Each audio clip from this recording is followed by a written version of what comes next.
Muito obrigada, Sr. Presidente. Eu queria cumprimentar, aliás, uma vez mais, creio que nessas 50 vezes terei estado em quase todas, portanto, vamos, no fundo, continuar várias conversas que temos tido, porque o facto de ter vindo aqui muitas vezes é também reflexo do que se passou na banca portuguesa. E eu ia sugerir, esta comissão tem decorrido de acordo com uma ordem cronológica, do facto mais longínquo para o mais recente.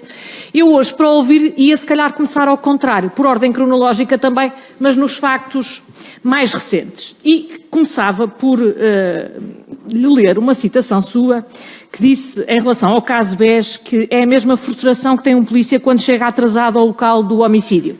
Isto referindo-se à resolução do BES.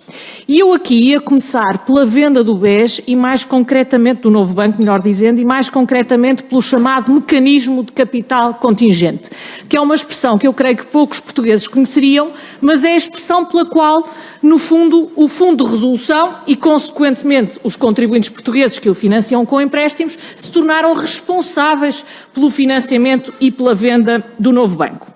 E aqui, eu gostava de dizer, nós estamos a falar de uma resolução que é feita já pelo Banco de Portugal, num balanço de um banco que foi separado pelo Fundo de Resolução e pelo Banco de Portugal e numa negociação que é também conduzida por estas entidades. E a primeira pergunta que gostava de lhe fazer é que, partindo aqui de uma entrevista que também deu em março de 2016, em que dizia sobre a venda do banco, que já tinha falhado uma vez nesta altura, dizia: é fundamental que ele garanta um preço interessante, porque menoriza as perdas, sabendo que as condições de mercado são muito adversas. O que eu gostava de lhe perguntar é, sabendo tudo o que sabemos hoje, que basicamente o Fundo de Resolução garantiu com esta venda o recebimento de um preço que foi zero, numa capitalização do banco que foi de 1.000 milhões de euros e estes anos envolvidos de um custo que já vai em 3.000 milhões de euros, que acresce aos 4.900 milhões de euros que já tinham sido postos na resolução. A primeira coisa que eu gostava de lhe perguntar é, isto foi um preço interessante para Portugal pelo novo banco? Eu respondo de uma forma muito clara. Qualquer processo de aquisição, seja ele entre privados, seja ele um processo como resultante de uma resolução, tem cláusulas da contingência, onde o vendedor dá garantias ao comprador sobre contingências futuras. Primeira resposta. Segundo, o modelo de resolução que foi seguido no caso do BES foi aquele que a lei permitia e o Banco de Portugal cumpriu rigorosamente aquilo que permitia. O que significa que o balanço do banco de transição foi constituído de acordo com as regras que são as seguintes. As regras contabilísticas que resultam das normas contabilísticas aplicáveis internacionais. Segundo, com o princípio da continuidade do negócio. E o terceiro, com o uso da melhor informação disponível. O que é que isto significa? Significa que as imparidades, numa situação destas, não são as imparidades esperadas, são as imparidades ocorridas. O que significa que, para um pacote de ativos, e eu estou a falar de ativos e não só crédito, é sempre previsível que até à data do vencimento ou até à data da venda do ativo, se ele for um ativo não gerador de receita, haja surpresas relativamente à sua valorização. Esta é a primeira questão. A lei posterior permite introduzir um princípio de valor económico, mas o valor económico não estava inscrito na lei e o Banco de Portugal tinha que cumprir a lei.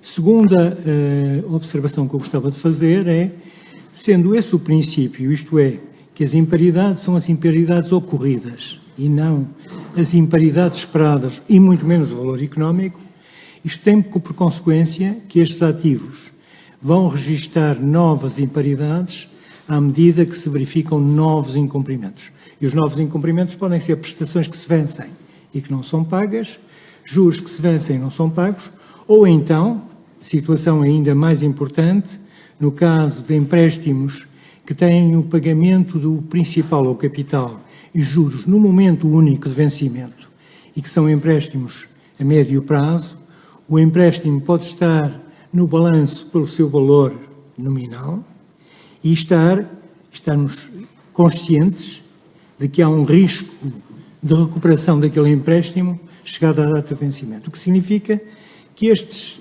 fenómenos que nós verificamos de acréscimo de imparidades são inerentes à metodologia contabilística que é usada, que é imparidades por perdas incorridas, mesmo que corrigidas pela melhor informação disponível, e são inerentes ao facto de que, mesmo se estivéssemos a trabalhar com imparidades em termos de perdas esperadas, que é o futuro, mesmo aí não estaríamos em termos de valor económico. Se o BES tivesse sido resolvido na nova metodologia, nós teríamos, nessa data, uma situação em que o balanço seria nitidamente inferior, porque haveria um pacote de ativos do valor de 12.500 milhões, que teria tido um abatimento muito maior no seu valor de balanço, e teríamos, simultaneamente, nessa data, um fenómeno de burden sharing muito maior do que aquele que tivemos no caso do BES. E por isso mesmo é que no caso do BES, da resolução do BES, o processo do burden sharing é um processo que se dilata no tempo até ao momento em que a autoridade de resolução decide fechar o perímetro. O fecho do perímetro é importante. E também por isso é que nas deliberações do Banco de Portugal há sempre uma indicação de que os riscos de burden sharing permanecem até ao momento do fecho. Dito isto, e agora vou à questão da senhora deputada, dito isto, dentro do primeiro processo de venda, tal como dentro do segundo, o grande busilis do processo de venda e de negociação era necessariamente o relacionado com a valorização do pacote de 12.500 milhões de euros de ativos, que no balanço já apareciam por 7.500 porque tinham sido registadas imparidades, mas que obviamente continham contingências e, como em qualquer transação normal, o comprador não é forçado a aceitar as contingências, só as aceita se achar interessante e, portanto, em qualquer uma das operações, a questão que se colocava sempre do lado do comprador é qual é a garantia que me dão de cobertura de contingências futuras. Isto aconteceu no primeiro exercício de venda e aí a garantia que pretendiam era muito alta, como deve ter sido explicado pelo ex-vice-governador Dr. José Ramalho, e aconteceu também no segundo processo de venda. O que há de novo neste mecanismo de capital contingente, capitalização contingente, é o facto de ter um mecanismo travão. E o mecanismo travão resulta, tem duas dimensões. É um mecanismo travão quanto ao montante das perdas que podem ser compensadas, que é o 3,89 mil milhões de euros, e, do outro lado, as insuficiências de capital que resultem do facto de ter havido uma perda de capital resultante desse pacote de ativos. Há aqui dois travões, o que significa que se por acaso a instituição tem folga de capital adicional e essa folga de capital se demonstra relativamente às rácios de referência, o montante reembolsado não é o total das perdas. Porque é que esse mecanismo travão é interessante? É interessante pelo seguinte, porque permite ao Fundo de Resolução beneficiar de eventual, digamos, de melhor fortuna, caso essa melhor fortuna se apresente na gestão do banco. Por outro lado, também permite beneficiar de uma outra coisa que nunca tem sido suficientemente valorizada, é que o fenómeno da redução dos ativos não produtivos, sejam créditos, sejam outros ativos, gera automaticamente, por força das novas regras prudenciais, uma redução das exigências de capital em matéria de Pilar 2. O que significa que, se por um lado uma estratégia agressiva de redução dos ativos não produtivos penaliza, por outro lado, tem um valor, que é o valor que pode resultar da maior ou menor boa vontade da autoridade de supervisão em reduzir os rácios de exigíveis de capital. Isso, como sabem, os rácios exigíveis de capital, no que diz respeito ao Pilar 2, chamado que é o complemento, e do buffer, dependem de instituição para instituição. Portanto, para responder de uma forma sucinta à Sra. Deputada, e com as minhas desculpas por esta divagação, mas que eu acho que é útil para compreender, a existência de um mecanismo de capital contingente é inerente a um processo de venda em que haja incerteza, num quadro em que há um pacote de ativos que tinha um valor de balanço de 12.500 milhões e que estava em cerca de 7.500 milhões. Naturalmente, o comprador quis uma cobertura.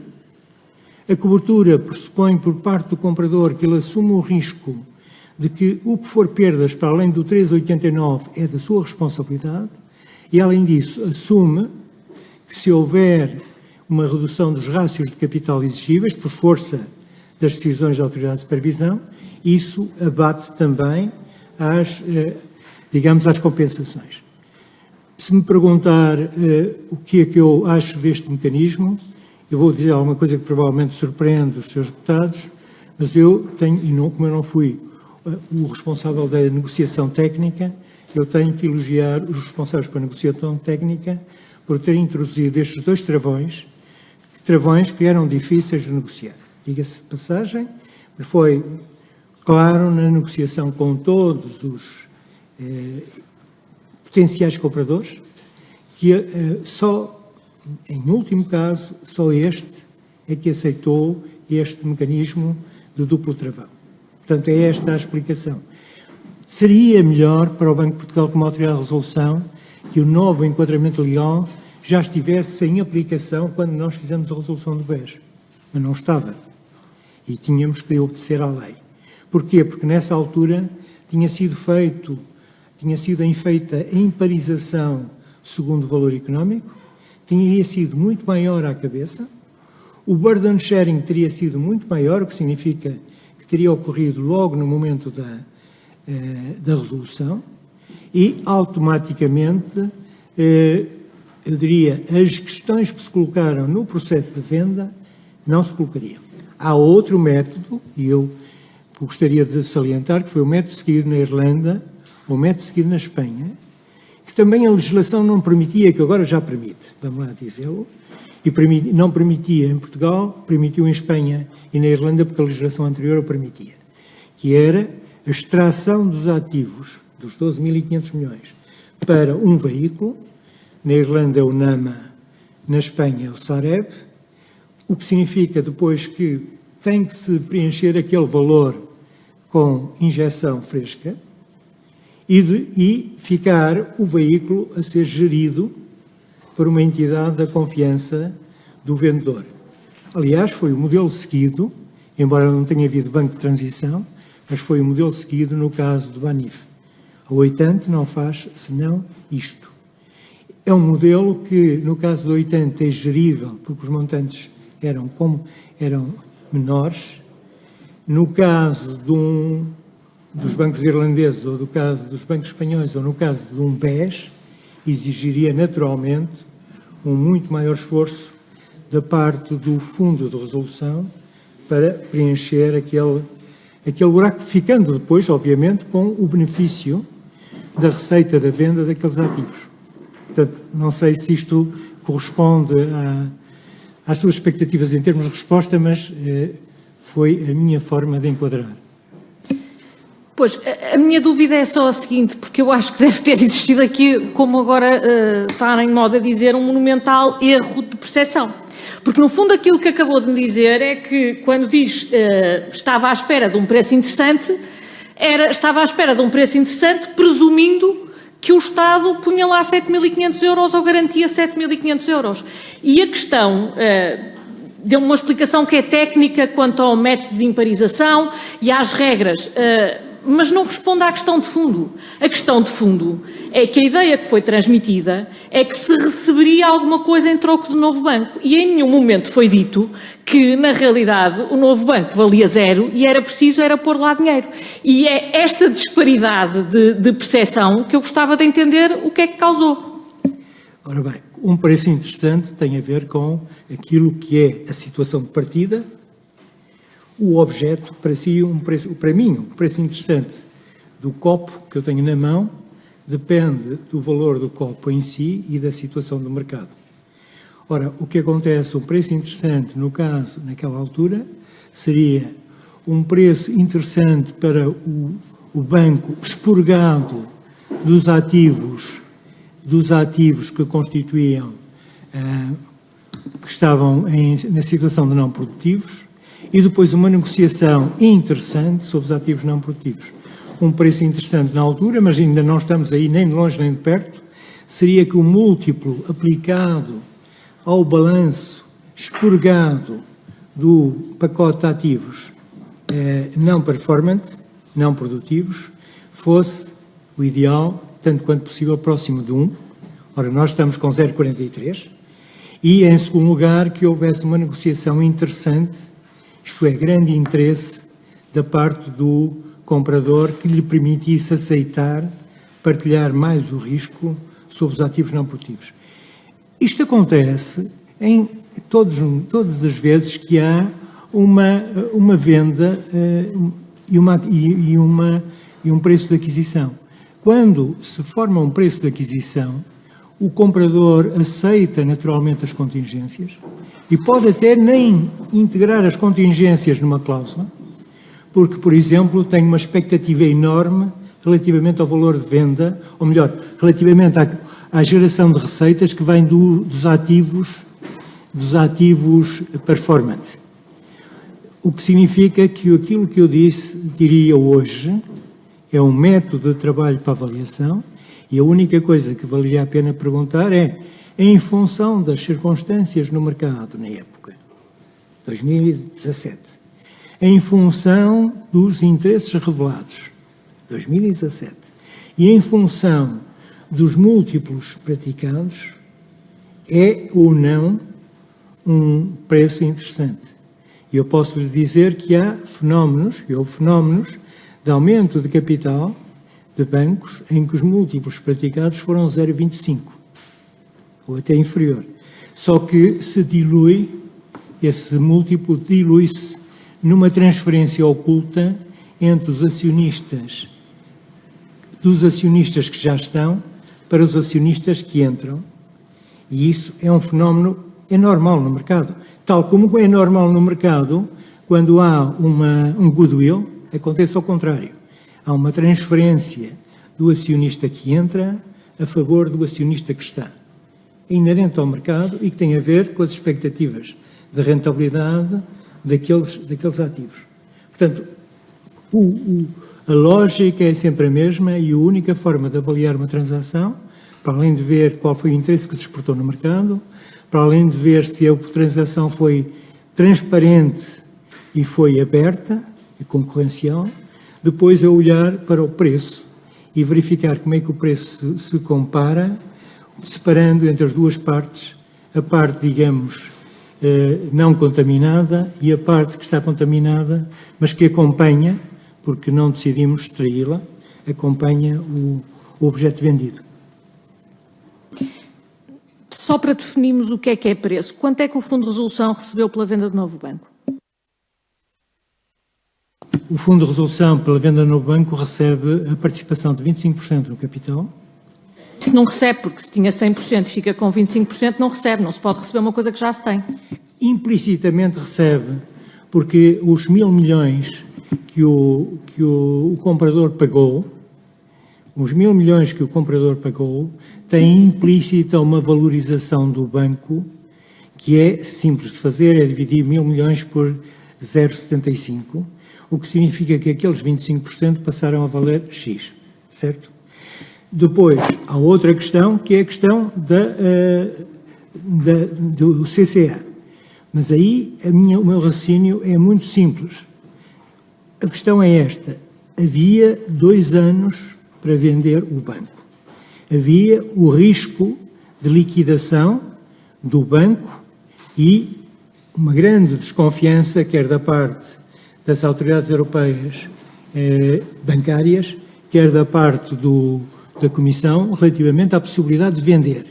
Havia, inclusivamente, em curso um plano de contingência que correspondia a uma liquidação. Uma liquidação que iria corresponder a um custo muito superior àquele que resultará da venda que foi concretizada.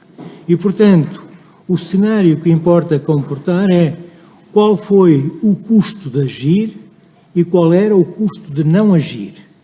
E o custo de agir foi incomparavelmente inferior ao custo de não agir, mesmo que não entremos em consideração com os riscos sistémicos, porque isto teria consequências sobre o funcionamento da economia, sobre a confiança dos depositantes e sobre a mobilidade de capitais, como aliás outros países verificaram. Portanto, a questão é simples. Nós não estamos à procura do melhor, nós estamos à procura do menos mau em termos de solução. E o menos mau consiste em fazer a melhor operação de venda, tendo em conta que nos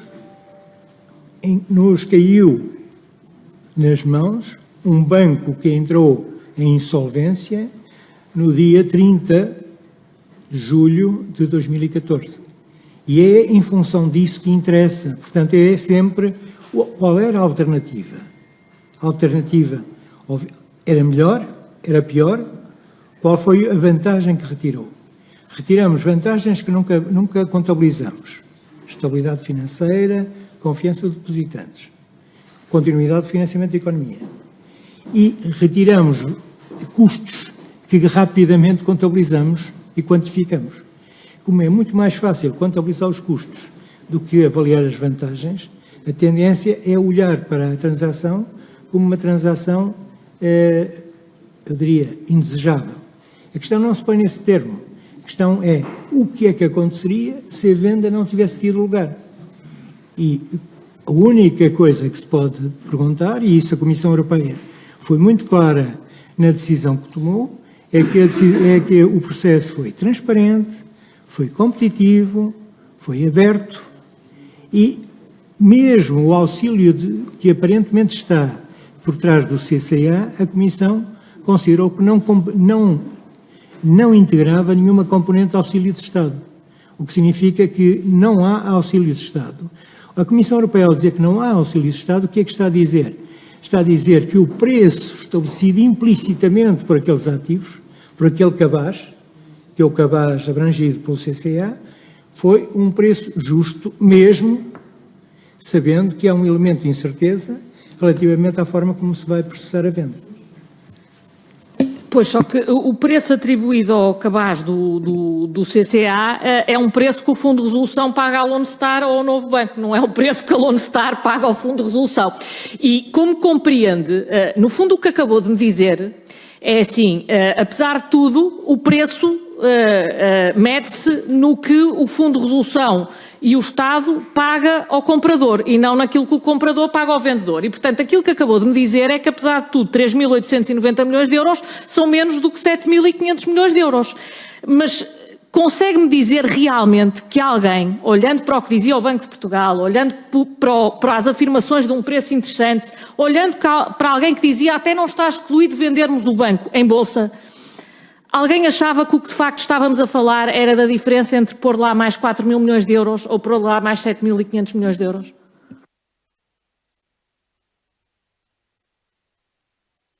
A questão é sempre a mesma. Eu vou vender um cabaz de fruta que parcialmente está apodrecida.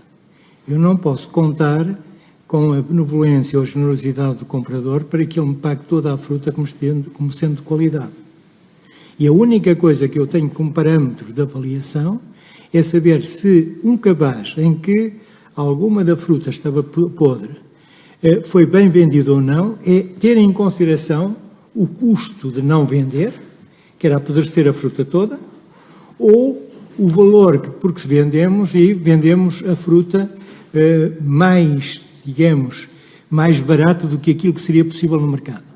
Se se fez aquilo que se devia fazer, que é constituir um processo de venda aberto, transparente e competitivo, ninguém pode dizer que não se fez aquilo que se devia fazer para valorizar.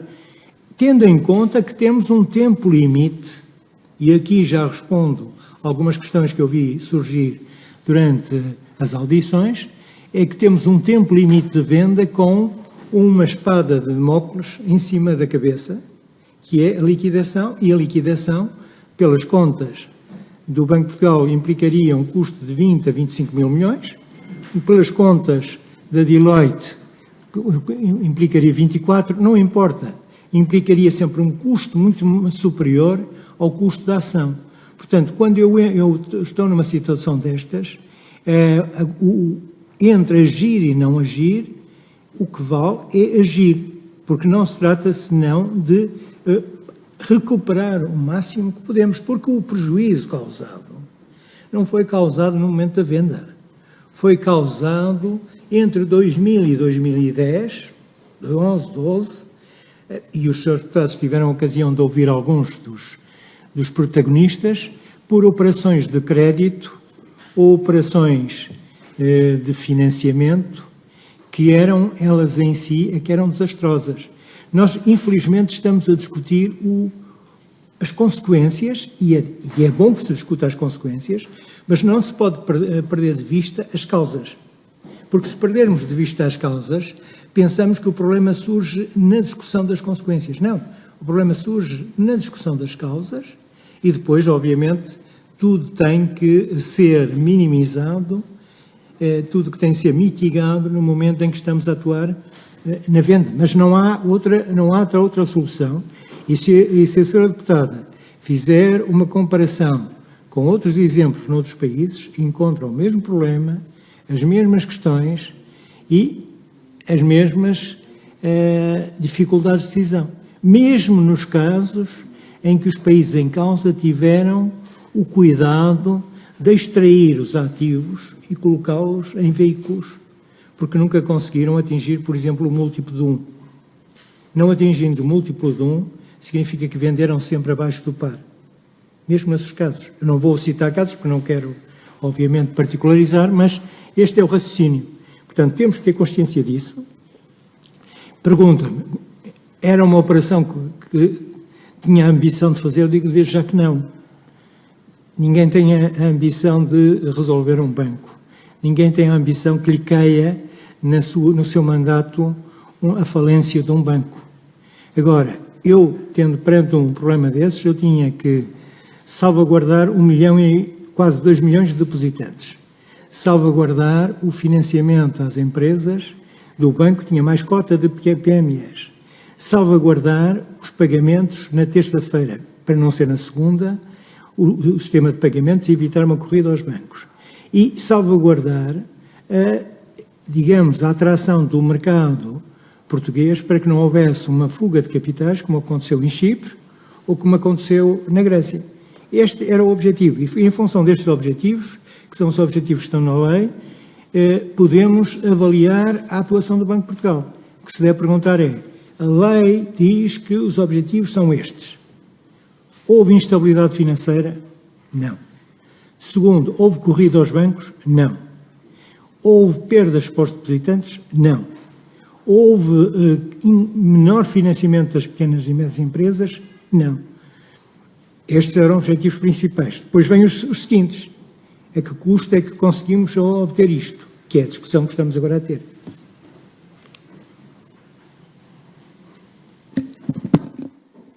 Acabou de descrever o novo banco como, e eu estou a citar, um cabaz de fruta que parcialmente está apodrecida. Eu gostava de saber se tem memória de, nas 50 vezes que aqui foi ouvido, de algum dia ter sido tão explícito acerca do que era o novo banco.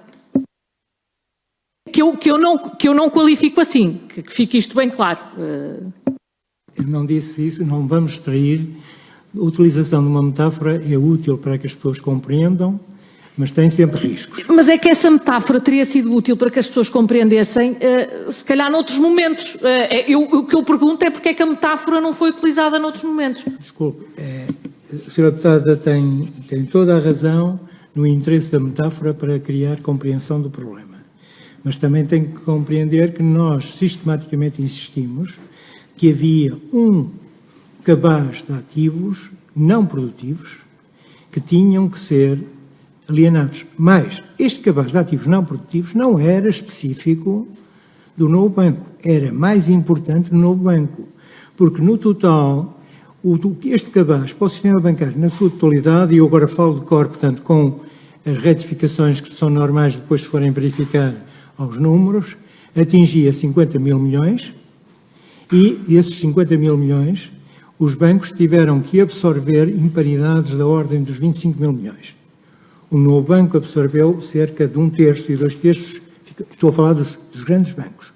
O que significa que todos eles tinham um problema de composição e qualidade do seu ativo.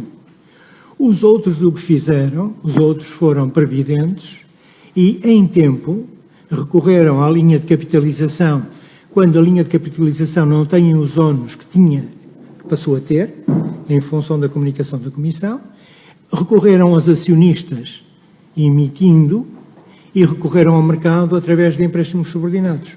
Essa foi a forma que fizeram de absorver perdas. O novo banco já não tinha essa possibilidade a partir do momento em que estamos na situação de banco de transição. A situação de banco de transição não permite. E já agora, e porque passou,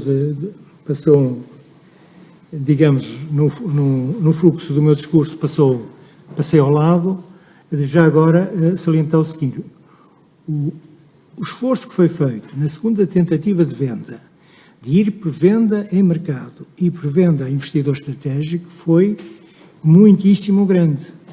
O que nós concluímos é que não era possível encontrar um cornerstone investor, e eu peço desculpa da expressão inglesa, mas um pilar de investidor, um investidor pilar, que pudesse assegurar que havia uma venda em mercado, porque a venda em mercado só poderia ser para investidores qualificados por razões óbvias.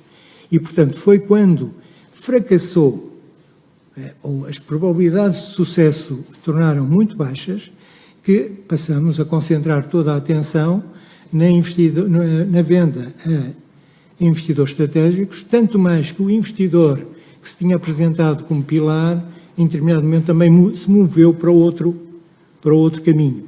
E, portanto, a venda em mercado é obviamente muito mais difícil, porque é mais fácil negociar com um comprador único os mecanismos de contingência do que assegurar que os mecanismos de contingência funcionam via mercado. Mas isso, os economistas aqui presentes decifrarão a dificuldade, porque há aqui uma questão de interlocutor.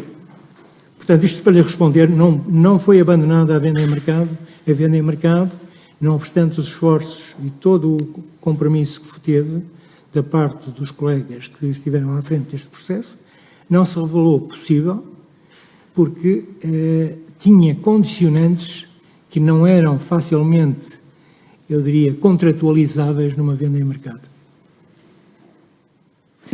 Vamos então a essa contratualização. Se o mecanismo de capital contingente visa salvaguardar os interesses do Fundo de Resolução e do Estado, por que é que a minuta é feita e a proposta é feita pela Lone Star?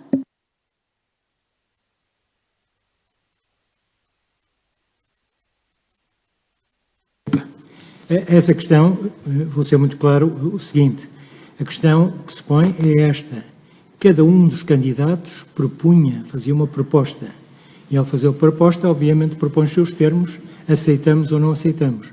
Alguém que tem que dar o primeiro passo. E os termos em que o concurso era feito, era que cada um dos compradores, potenciais compradores, apresentava uma proposta vinculativa, e, obviamente, ao apresentar uma proposta vinculativa, anuncia: eu estou disposto a comprar nestes termos. Isto não significa que o vendedor esteja obrigado a aceitar o que significa que há uma base de negociação. E já agora, também para tornar claro, na primeira tentativa de venda, a primeira tentativa de venda falhou porque não foi possível, ou melhor, falhou porque os compradores se desinteressaram. Mas a manifestação de desinteresse é quando o comprador já não faz uma proposta, uma proposta em que se vincula. E essa faz parte, ele faz a due diligence, ele faz todo o exercício de avaliação dos ativos e depois diz o que é que está disposto a pagar. Que é um processo diferente daquele em que o vendedor diz, eu quero tanto. Aqui o processo faz uma proposta e nós, como vendedores, aceitamos ou não aceitamos. E temos toda a legitimidade para não aceitar se entendermos que a proposta não é. E por isso há uma fase também, e de certeza que já tiveram a ocasião de ouvir isso das pessoas que cá passaram, nomeadamente o Dr. José Ramalho e o Dr. Sérgio Monteiro, há uma fase que é uma fase de melhorias de propostas que corresponde àquela fase em que se entra numa negociação de maior proximidade. Portanto, isso não revela nenhuma posição de vantagem do comprador. Aliás, até revela ao contrário, uma posição de desvantagem, porque quando se tem vários compradores, nenhum deles sabe o que é que os outros estão a propor e todos eles, aliás, correspondem a outros concursos, apresentam uma proposta fechada que é o seu risco, que é o risco de ser excluídos e, obviamente, também o seu risco, que é o risco de apresentar uma proposta que, tendo ganho, ficou muito acima daquilo que era o concorrente, mas isso é inerente à negociação. Vamos lá ver. Na primeira fase, na fase em que há vários concorrentes, o que se está a discutir são garantias.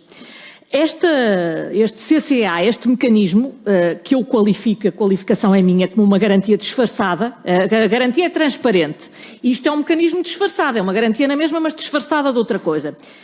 Este mecanismo em particular surge apenas no contexto da negociação com a Lone Star, certo? Até aqui?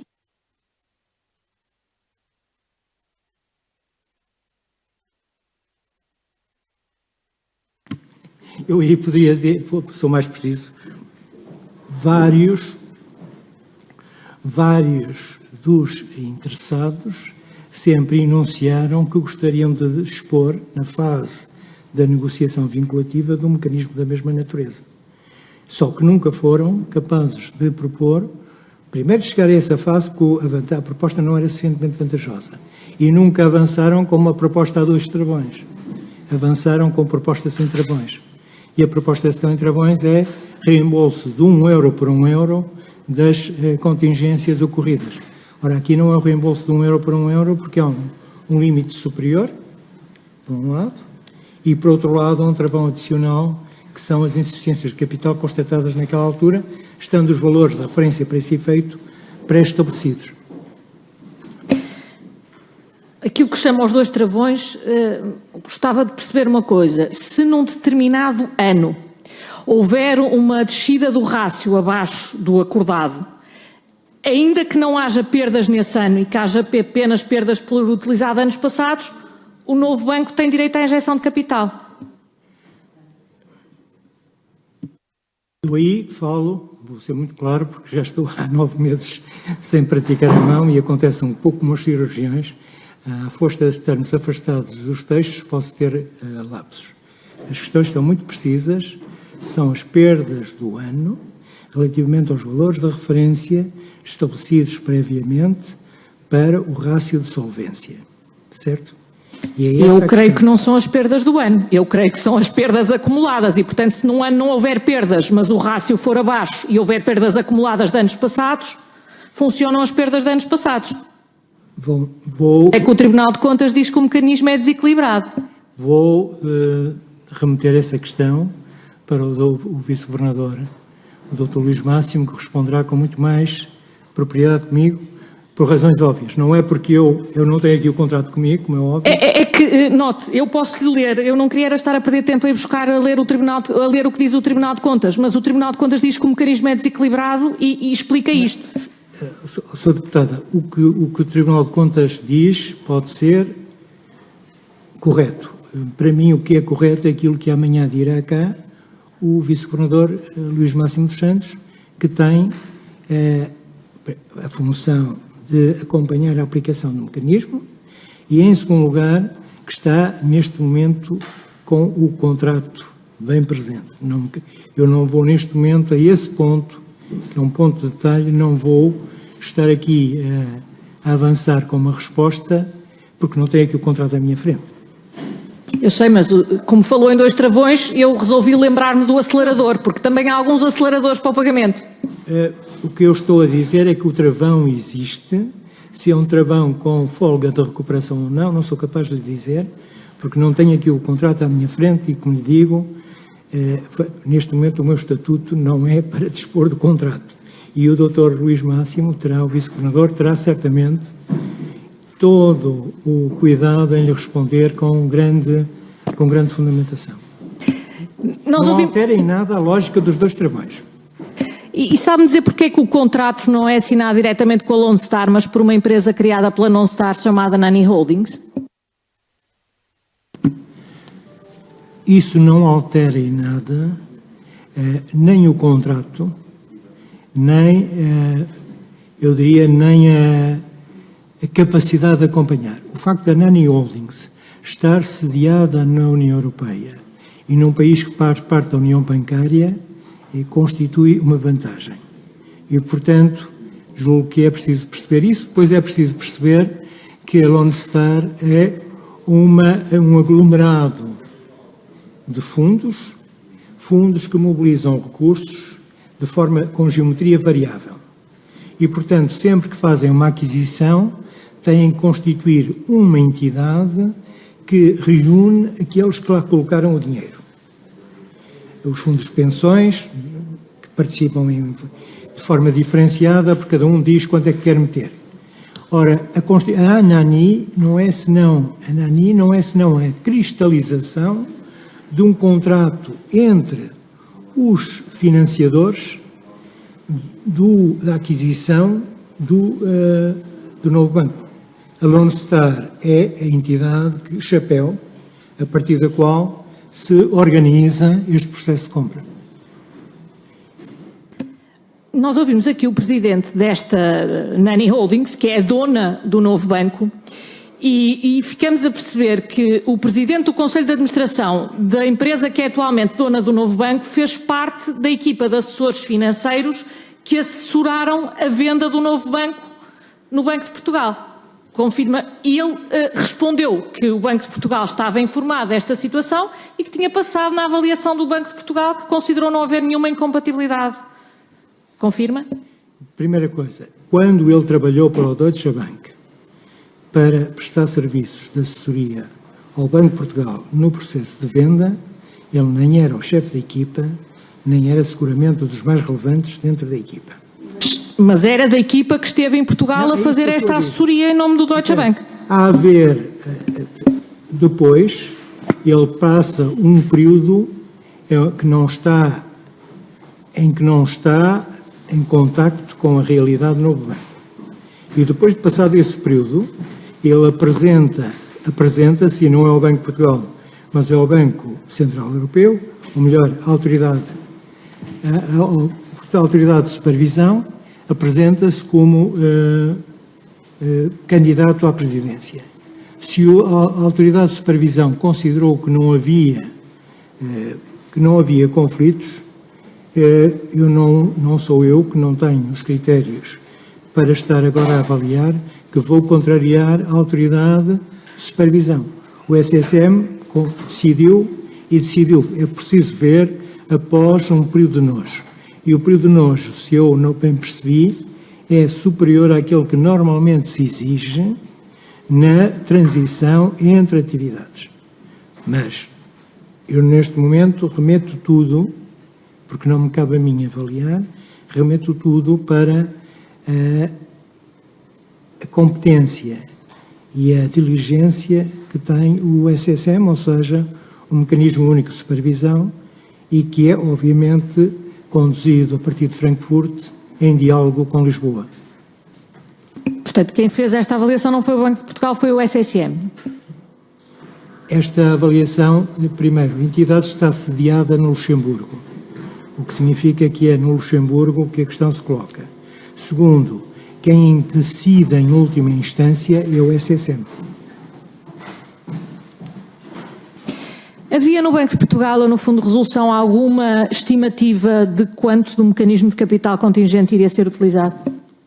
Não, o Banco de Portugal nunca fez nenhuma estimativa. É óbvio que as pessoas que estão diretamente em contacto com a realidade e que, além disso, têm uma experiência profissional prévia, podem ter sentimentos acerca disso. E os sentimentos que têm levá-los a admitir que pode ou não ser utilizado na totalidade. E, portanto, eu sei que se refere à afirmação que foi feita pelo Dr. Sérgio Monteiro. O Dr. Sérgio Monteiro é um técnico altamente qualificado em matéria de banca de investimento e, em segundo lugar, conheceu bem a realidade dos ativos que ali estão em causa. Todavia, ele que não tem nenhuma varinha mágica, nenhum de nós tem uma varinha mágica e muito menos tem capacidade para antecipar qual é o apetite do mercado por aqueles ativos. Portanto, depende muito das circunstâncias. Vamos lá ver. Uma coisa são sentimentos, outra coisa são projeções. O que eu pergunto é se havia alguma estimativa ou não. Não havia. No Banco de Portugal não havia nenhuma. E ninguém achou por bem não tem. fazer. Qual é o interesse de uma estimativa quando o que temos que assegurar é que a venda desses ativos é devidamente acompanhada e que os ativos são vendidos em mercado transparente, em mercado concorrencial e ao melhor preço. E é para isso que existe uma comissão de acompanhamento e é para isso que depois o Fundo de Resolução tem a palavra de aceitar ou não aceitar a operação que lhe é proposta. Sabe se esta estimativa existia no Governo de Portugal? Não faço ideia. Mas nunca falou disso com o Governo? Repare uma coisa, eu só quero perceber se o Governo estava à espera que aquele dinheiro fosse gasto ou não. Eu gostaria de esclarecer uma questão que, aliás, permite também superar algumas interrogações. A lei atribuiu ao Banco de Portugal o poder de ser a autoridade de resolução. Não foi o Banco de Portugal que assumiu a autoridade de resolução. Em segundo lugar, a autoridade de resolução que o Banco de Portugal assume é uma autoridade de resolução que tem duas vertentes. A vertente acompanhamento pré-resolução, e nesse contexto participa no sistema europeu, portanto no Conselho de Resolução Europeu, participa em todas as instâncias, e depois tem uma dimensão, que é a dimensão pós-resolução, que consiste em acompanhar a entidade resolvida. Neste contexto, o Banco de Portugal exerce duas funções, que é uma função relativamente a uma entidade resolvida, ou uma entidade não resolvida, que é a função de supervisão e a função de resolução. E o Banco de Portugal, neste contexto, e dada a arquitetura institucional estabelecida na lei, fez aquilo que devia fazer, que foi segregar as funções desde a base até a administração. Há um vice-governador responsável por tudo que diz respeito à resolução e havia um vice-governador responsável pela supervisão, agora é um administrador responsável pela supervisão. E é bom que esta separação aconteça para que não haja subordinação de lógicas que são necessariamente, em determinados momentos, conflituantes. Por exemplo, os rácios de capital.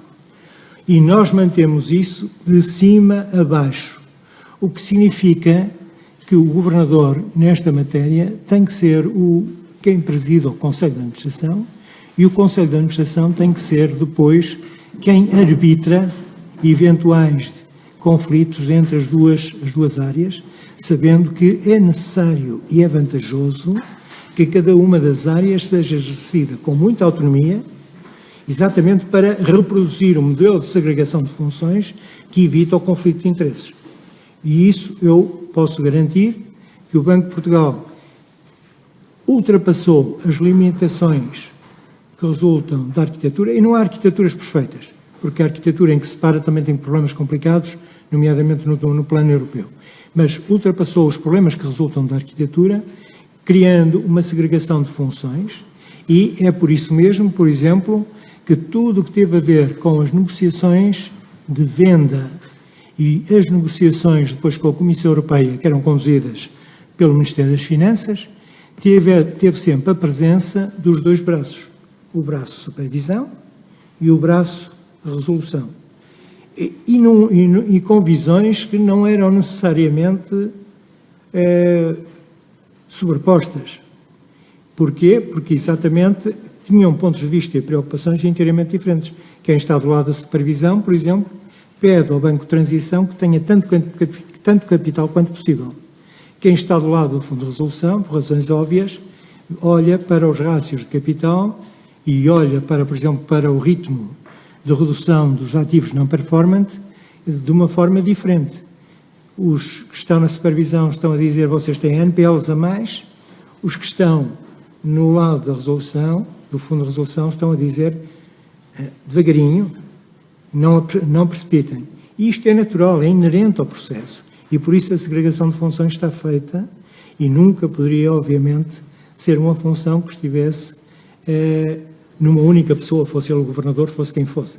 Tinha que estar segregada e foi segregada e continua segregada, o que significa que algumas observações relativamente a eventuais conflitos de interesse têm que ter em conta o modo como o banco está organizado, que exatamente visa limitar o risco de uma, eu diria, de uma hegemonia ou de uma dominância de um interesse sobre o outro.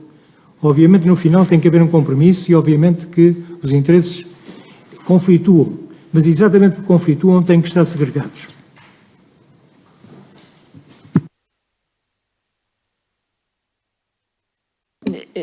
Eu percebo que está a responder a uma recomendação do Tribunal de Contas e uma observação do Tribunal de Contas, mas não foi isso que eu perguntei. O que eu perguntei é se me sabe dizer qual era a expectativa de utilização dos 3.890 milhões de euros.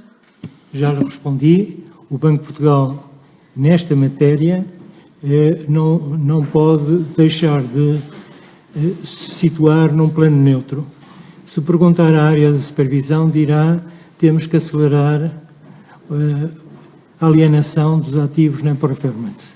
Se perguntar à área de resolução, dirá temos que valorizar esses ativos. E, portanto, as perspectivas são necessariamente perspectivas conflituantes. Aliás, importa salientar que o ritmo de venda dos ativos não performante, seja do novo banco, seja dos outros bancos, foi muito determinada pelo supervisor quando colocou objetivos de alienação de ativos não performante. E o mercado, obviamente, teve conhecimento de que havia objetivos, o que significa que o vendedor, naturalmente, ficou numa posição mais frágil. Foi o Banco de Portugal que negociou a medida 3 da decisão da Comissão Europeia que prevê um mecanismo, o chamado mecanismo de capital backstop, que prevê, no caso das coisas correrem mal, uma injeção de 1.600 milhões de euros no novo banco? Não, a negociação com a Comissão Europeia é a negociação do Estado português. E o Estado português é representado pela Comissão Europeia, pelo Ministério das Finanças. E o Banco de Portugal é assessora, apoia nessa negociação. Eu gostaria de eliminar aí apenas um equívoco. Essa cláusula é uma cláusula que não é obrigatória, é uma faculdade que é dada ao Estado português, caso queira evitar o risco de uma liquidação, se por acaso tudo corresse mal. Porquê? Porque a aplicação da legislação existente, se tudo corresse mal, levava inexoravelmente a uma liquidação, com todas as consequências que aí decorrem. Portanto, não é uma obrigação, é uma faculdade, eu diria, é uma vantagem.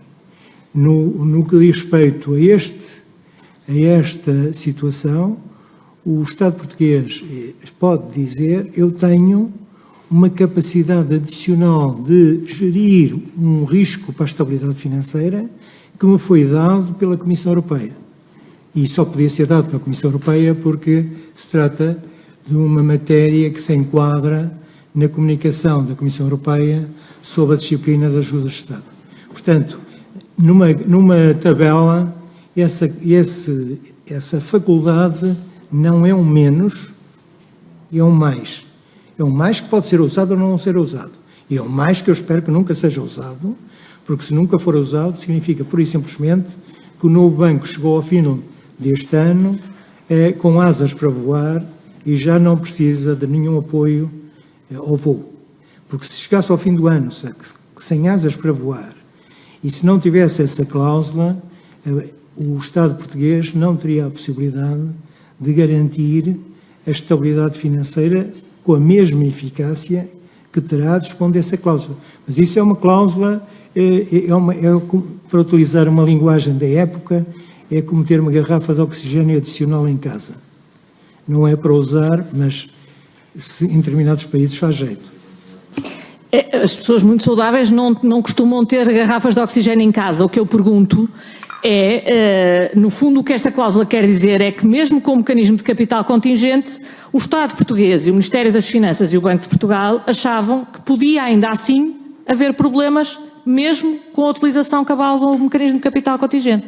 Eu julgo que o Dr. Sérgio Monteiro deu a resposta cabal à questão ao dizer que a Comissão tinha um grande ceticismo sobre, digamos, a capacidade do novo banco de levantar voo, e se nós chegarmos ao final de 2021 com o novo banco a levantar voo, como eu penso que vai acontecer, podemos dizer que o ceticismo da Comissão não foi fundado.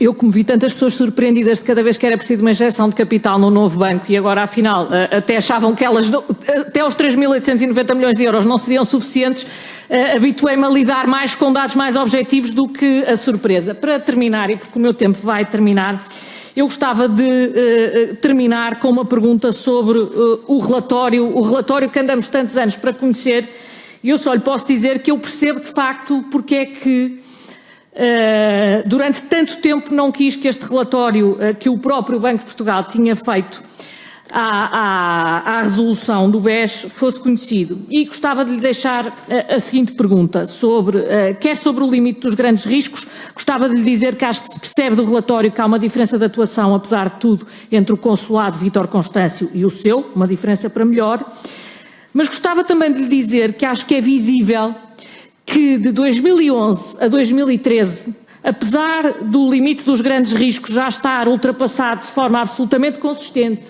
apesar de, segundo diz o relatório, haver a convicção no Banco de Portugal que o problema era estrutural, apesar de haver vários alertas para a subida do patamar de consolidação, para problemas nas filiais, é visível que de 2011 a 2013 muito pouco ou nada é feito. Aliás, até mesmo no facto de alguns despachos serem dados com um espaço de tempo de um ano ou de meses, de anos, isto é visível. O que eu gostava de lhe perguntar porque é que não agiu mais cedo?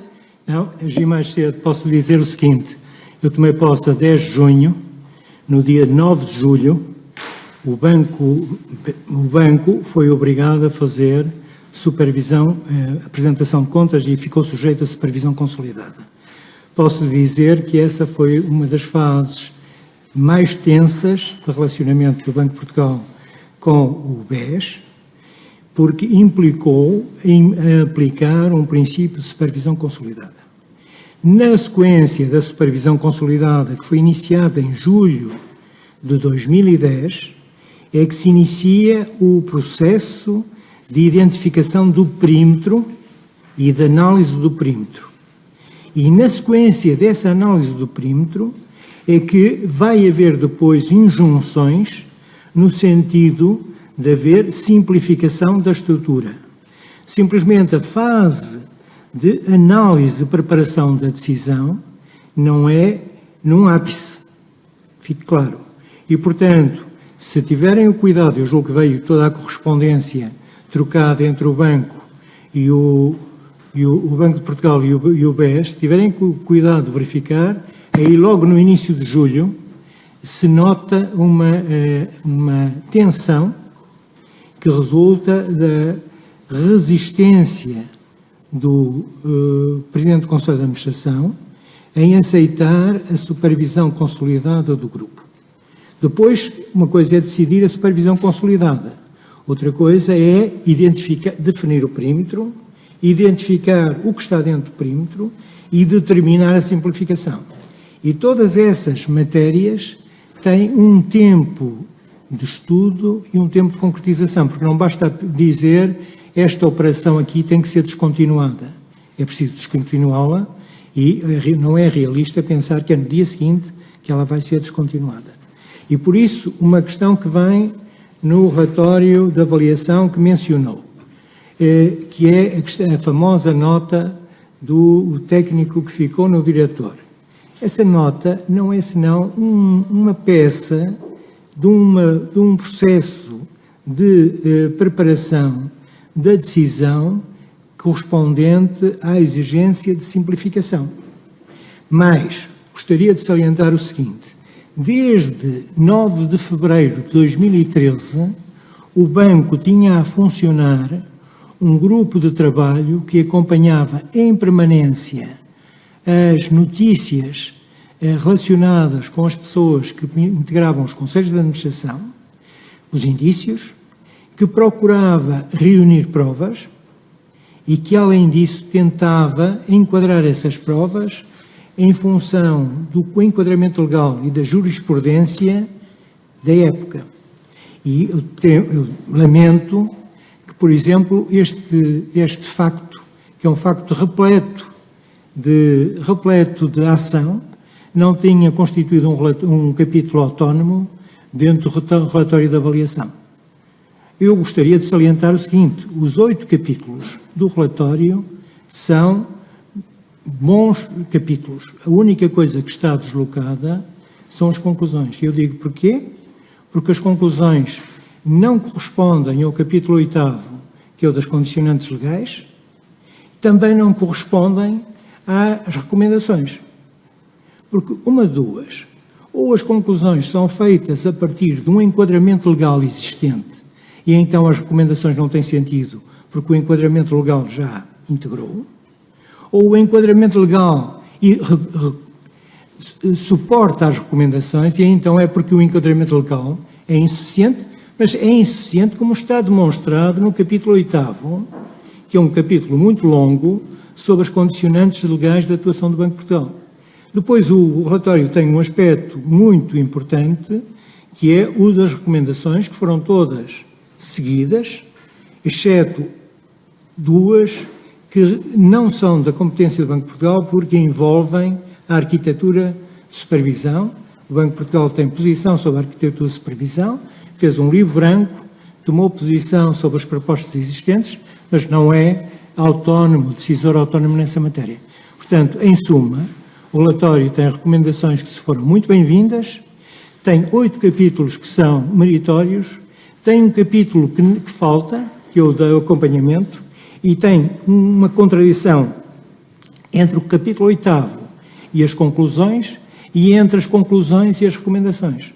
Ou aquilo que suporta as conclusões já existia e então as recomendações não têm sentido, ou não existia e então as conclusões estão deslocadas, e é uma opinião com base não no enquadramento positivo existente, mas com base no enquadramento desejável. Mas um enquadramento desejável não é necessariamente o melhor para tirar conclusões.